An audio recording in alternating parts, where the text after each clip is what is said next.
নমস্কার। আশা করি সবাই খুব ভালো আছেন। ভূত চতুর্দশী নিয়ে এই ভিডিওটি করব বা করছি। আমি টাইমে করতে পারিনি, একটু লেট আছি।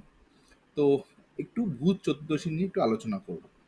ভূত চতুর্দশীর তিথি সম্পর্কে ভিন্ন ভিন্ন মতামত রয়েছে। কেউ বলেন দেবী কালী চামুণ্ডা রূপে ভূত এবং প্রেতাত্মা সঙ্গে নিয়ে ভক্তের বাড়িতে আসেন অশুভ শক্তির বিনাশ ঘটাতে। কারোর মতে এই তিথিতে দৈত্যরাজ বলি পৃথিবীতে পূজা নিতে আসেন।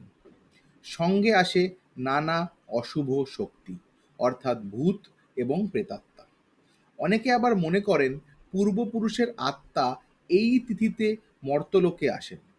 তবে সব ক্ষেত্রেই অশুভ শক্তির আগমনের উল্লেখ এখানে পাওয়া যায়।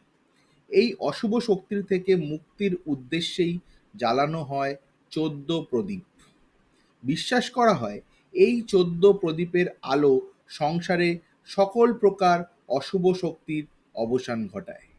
এই তিথিতে 14 প্রকার শাক খাওয়ার চলও রয়েছে। অশুভ শক্তির বিনাশের উদ্দেশ্যে স্নান করা হয়।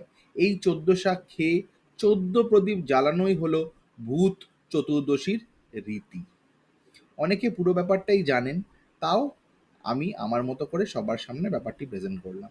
ভালো লাগলে অবশ্যই লাইক, শেয়ার, কমেন্ট করবেন আর চ্যানেলটি সাবস্ক্রাইব করবেন। সবাই খুব ভালো থাকবেন আর কালী পুজো খুব ভালো কেটেছে বলেই আমার মনে হয় সবার।